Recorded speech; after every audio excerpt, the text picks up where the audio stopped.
Olá, amigos. Estamos iniciando mais um podcast do Grupo de Economia da Energia e hoje separamos um tema que é petróleo, o preço do petróleo, questões que envolvem o Oriente Médio. Comigo aqui o professor Marcelo Colomer. Tudo bem, Marcelo? Oi, Renato, tudo bem? Obrigado pelo convite. Vamos conversar um pouquinho. Nós vamos então conversar com o Marcelo, que é professor dessa área, estuda essa questão do preço do petróleo, das questões do Oriente Médio. Vamos conversar para entender um pouco, sobretudo após a tensão que houve na região do Golfo, lá no meio de setembro, com um disparo de 25 mísseis balísticos, drones, contra as refinarias sauditas, né? A discussão se veio do Irã, se veio do Iêmen ali, mas enfim, o Irã e o Iêmen estavam envolvidos nesse atentado, vamos chamar assim. E houve uma redução de 5% da produção mundial de petróleo logo após esse acidente ou esse atentado, que fez que o preço do barril até disparou no mercado internacional, que atingiu até uma alta, segundo os analistas. Desde a guerra do Golfo de 91, houve uma subida assim, de 20% de uma hora para outra, alcançando uma alta de uma sessão, desde a sessão da guerra do Golfo de 91. O barril chegou a 71, quase 72 dólares, e depois deu uma caída e a alta também foi contida um pouco, depois que o Trump autorizou a liberação de reservas estratégicas dos Estados Unidos, etc. Então, vamos entrar nessas questões, mas eu já vou passar para o Marcelo para ele comentar esse preço do barril, essa questão da tensão do Golfo. Você acha que a tensão do Golfo certamente amenizada não está, porque é uma área de muita tensão, mas como é que isso afeta o mercado de petróleo? Então, Marcelo, queremos escutar você um pouco no nosso podcast. Obrigado, Renato.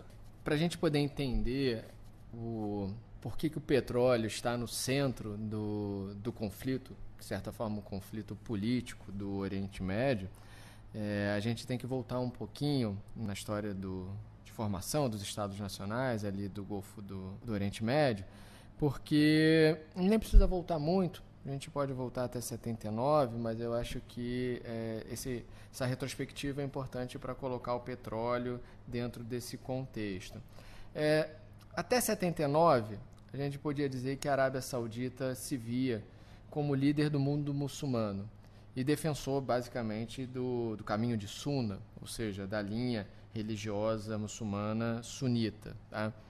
Em 79, você tem a Revolução Iraniana, a Revolução Islâmica no Irã, que cria um novo tipo de governo, uma teocracia revolucionária que se opunha diretamente ao processo de ocidentalização dos povos do Oriente Médio e, de certa forma, também a proposta da Arábia Saudita de abertura, de aproximação com o Ocidente. Tá? De maioria xiita, esse novo governo conservador do Irã, sob a liderança do Ayatollah Khomeini, ele iniciou um processo de expansão religiosa e econômica sobre a região. Tá? É claro que isso ia de encontro com esse poder saudita na própria região do Oriente Médio. Tá? Então, esse foi um contexto ali que inicia-se com essa revolução iraniana de disputa regional pelo Oriente Médio. É claro que quando a gente coloca a questão do petróleo e o interesse dos ocidentais na região, essa disputa regional ela toma um outro tom de dramaticidade, porque são vários os interesses por trás desse conflito. Tá? Então, a década de 80 ela se inicia com essa rivalidade muito bem marcada entre Irã e Arábia Saudita. Tá? Mas o mais importante é que a gente percebe que, apesar desse conflito, dessa disputa regional, ela vir desde a década de 80, ela se intensifica muito nos últimos 15 anos. Até 15, 16 anos atrás, isso não aparecia muito claro dentro do contexto do Oriente Médio. Tá? Por que isso se intensifica nos últimos 15 anos? Se a gente for pensar, até 2013, o governo de maioria sunita, próximo, alinhado à Arábia Saudita, nesse caso, pelo menos de forma religiosa, o governo de maioria sunita de Saddam Hussein, do Iraque, ele funcionava como um contraponto ao projeto de expansão iraniano na região. A queda do governo de Hussein que aconteceu ali em 2003, abriu um espaço para a ascensão de um governo xiita no Iraque, apoiado, de certa forma, direto ou indiretamente, pelo governo de Teherã. Então, o que a gente percebe hoje é que o governo de Bagdá vem sendo influenciado muito com partidas políticas definidas no Irã. Então, o Iraque, que fazia esse contraponto político na região, ele sai de cena, até por causa do enfraquecimento econômico do Iraque, das sanções, etc. e tal. Ele sai de cena abrindo espaço para essa expansão iraniana na região. Então, esse enfraquecimento do Iraque permite avançar nesse projeto regional do governo de Teherã. Em 2011, esse processo se intensifica. Por que esse processo se intensifica? Com a Primavera Árabe, consequentemente com a desestabilização de uma série de governos que se inicia ali no norte da África, mas se expande para alguns países do Oriente Médio, você abre espaço para uma disputa regional dentro dos países. E aí é um processo interessante que começa a acontecer, que os analistas atualmente têm chamado da Guerra Fria do Islã, porque Irã e Arábia Saudita começam a uma disputa indireta através do financiamento de diferentes grupos opostos em termos de política, em termos de orientação religiosa, dentro desses países. Isso vale para o Líbano, isso vale para a Síria, isso vale para o Iêmen, que é, vamos dizer assim, a origem desse último acontecimento que teve em setembro. Os rebeldes Houthis, né? Isso. Os rebeldes Houthis são financiados, direta ou indiretamente, isso não está muito claro, pelo governo iraniano. Daí até a suspeita de que o ataque não tenha sido feito pelos rebeldes Houthis, e sim pelo Irã. De qualquer forma, tendo sido feito ou não, Houthis e governo de Teherã estão ligados de alguma forma no que diz respeito a, pelo menos, a influência política sobre esse grupo rebelde do Iêmen, tá? Então, começa uma disputa que não é clara, não é direta, entre a Arábia Saudita e o Irã, muito aos moldes da Guerra Fria, que é aquele molde de financiar movimentos políticos em diferentes países da região.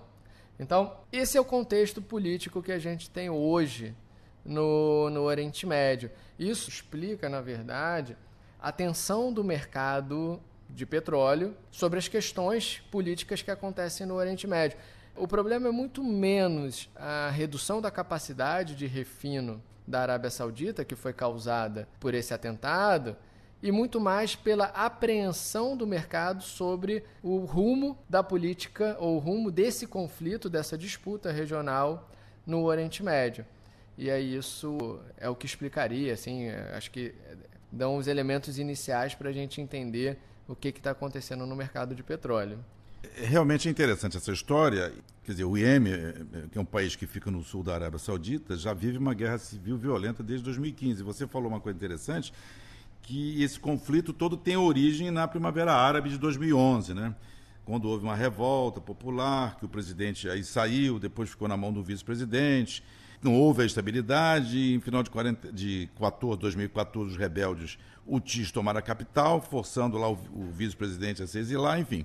E alarmada com a ascensão desse grupo rebelde, que acreditava ser apoiado pelo Irã, um país xiita, como você falou, majoritariamente, a Arábia liderou uma colisão de 8 nações. Quer dizer, existe vamos dizer, uma animosidade desde muito tempo. Mas agora, o que eu queria ver com você é o seguinte, a questão do preço do petróleo, porque em setembro aí desse ano, no meio de setembro, houve um ataque lá, o tal ataque dos mísseis, tá? E o preço subiu lá para uns 20% a mais, chegou a 71, 72 dólares o barril. E a Arábia Saudita é talvez um dos maiores exportadores de petróleo do mundo, né? Está lá entre os maiores, que despacha, 7 milhões de barris dias lá, enfim. Tem uma liderança na OPEP e isso abalou inicialmente o mercado ali, mas em função de reservas, etc., tal de petróleo, aquilo se equilibrou. Quer dizer, o que eu queria colocar a você é o seguinte, certamente não está tudo sob controle, mas houve um otimismo agora em relação ao preço, com talvez um acordo entre China e Estados Unidos, comercial, porque o petróleo fica influenciado por esses movimentos, mas houve um ataque recentemente aí a um navio iraniano ali no Golfo ali, e tem a questão da Turquia também que preocupa, tem a manifestação do próprio Equador, que teve uma interrupção na produção do país. Quer dizer, nesse caldo todo, o que você acha assim, do preço do petróleo? O que você, essa tensão que você descreveu, qual é a tua avaliação? Nós vivemos uma tensão constante e esse preço do petróleo pode abalar realmente a economia mundial? Ou você acha que outras estruturas agora dos próprios americanos e outros produtores de petróleo não ficaremos tão abalados se vier outro ataque desse ou um conflito ali? Qual é a tua avaliação? Então, Renato, eu acho que passados algumas semanas até do atentado e a gente vendo como é que o mercado vem se comportando nessas semanas subsequentes, esse comportamento que mostra para a gente é que, embora, sim, o ataque à refinaria da Saudi Aramco tenha comprometido algo, os analistas estimam algo em torno de 5% da oferta mundial de petróleo, na verdade, o que preocupa mais é a vulnerabilidade que esse ataque demonstrou ter a refinaria, as infraestruturas de produção da Arábia Saudita. E qual vai ser a reação, na verdade, Arábia Saudita e Estados Unidos a esse ataque, independente se foi da milícia, dos rebeldes hutis ou do Irã. Isso por quê? Porque a Arábia Saudita possui a segunda maior reserva de petróleo do mundo. Estima-se que ela tem algo em torno de 297 bilhões de barris de reserva e a nona maior reserva de gás natural. O Irã, por sua vez, ele possui a quarta maior reserva de petróleo do mundo, com 155 bilhões de barris, e a segunda maior reserva de gás natural. Ou seja, nós estamos falando de dois players importantes no cenário internacional, tanto na indústria de petróleo quanto na indústria de gás natural. Então, qualquer conflito que tenha na região pode ameaçar significativamente a capacidade da região do Oriente Médio, e você tem toda a razão, principalmente da Arábia Saudita, que por muito tempo foi considerada como swing producer da OPEP, aquele agente que regulava a oferta internacional. Mas o temor do mercado é muito mais do que está para acontecer do que efetivamente para o ataque que ocorreu em setembro. Isso porque estima-se que essa capacidade de produção da Arábia Saudita ela consiga retornar num curto espaço de tempo. Você tem, com certeza, uma produção norte-americana crescente de petróleo não convencional, o que faz com que você também tenha uma capacidade de regular a oferta nesse mercado, no mercado internacional. Você tem os estoques da Arábia Saudita, que embora sejam altos, eles vêm diminuindo até por conta da necessidade de utilizar nesse momento. O que a gente vê hoje é que no cenário atual você tem como regular, como ajustar essa perda da capacidade de refino momentânea da Arábia Saudita. O problema é o que vai se dar daqui para frente, porque um possível conflito de mais longa duração no Oriente Médio, ele teria um efeito mais persistente sobre a oferta de petróleo, e isso levaria ao aumento do preço de uma forma mais sustentável. E aí é bom a gente lembrar que desde 2014, com o boom da produção norte-americana do óleo não convencional, havia se criado um clima de serenidade nos mercados de petróleo. Então, mesmo com os efeitos ainda persistentes da Primavera Árabe, os preços de petróleo haviam se estabilizado na casa de $60 o barril. Tá? Nesse sentido, o efeito sobre o preço do barril, eles transcendem a questão da oferta física do produto. Eles estão muito mais relacionados exatamente à preocupação de um conflito de mais longo prazo no Oriente Médio entre Irã e Arábia Saudita, eventualmente com a intervenção dos Estados Unidos e possivelmente de uma intervenção russa ou mesmo chinesa que tem interesses na região. Então, é importante a gente lembrar que a China está fazendo investimentos pesados no Irã. investimentos relacionados à infraestrutura e etc. e tal. Então, ali o Oriente Médio se tornou um polo de interesses políticos diversos. Você tem interesses políticos da Rússia, você tem interesses políticos da China e você tem interesses políticos regionais, Arábia Saudita e o próprio Irã. Você tem interesses políticos dos Estados Unidos e você ainda tem Israel, que vê tudo aquilo com apreensão, porque um conflito no mundo árabe pode ter impactos diretos com o conflito em Israel. Então, passado esse tempo e o mercado, e até mesmo, vamos dizer assim, um certo resfriamento do tom relacionado e das ameaças relacionadas a uma possível retaliação saudita e norte-americana ao Irã em função desse ataque, mostra que o conflito não é interessante para nenhum dos lados. O conflito direto entre a Arábia Saudita e o Irã, ele não interessa a nenhum player hoje em dia, nem aos Estados Unidos, nem à Arábia Saudita, nem ao Irã, nem à China, porque isso cria uma pressão no mercado de petróleo indesejável. Essa guerra provavelmente vai ser uma guerra de longa duração. Os episódios de intervenção no Oriente Médio mostraram que, embora você consiga rapidamente entrar no território, manter a estabilidade do território é algo muito difícil de ser feito. O Iraque mostra muito bem isso. O próprio Afeganistão também mostra muito bem como é difícil você restabelecer a ordem social uma vez que o conflito seja instaurado. Então, a minha opinião é que vai haver um resfriamento dessas questões, as questões vão ficar vão ser resolvidas no campo diplomático para se evitar um conflito de mais longa duração entre essas questões. E nesse sentido, é de se esperar que o preço do petróleo volte aos patamares próximos àquele antes do atentado, não deva ter grandes aumentos persistentes, entendeu? De longo prazo. Realmente, Marcelo, nós estamos encaminhando para o nosso final do podcast, mas a questão geopolítica ali no Oriente é algo assim atraente de se estudar, porque são muitas vertentes, são muitas questões que envolvem aquela região, né?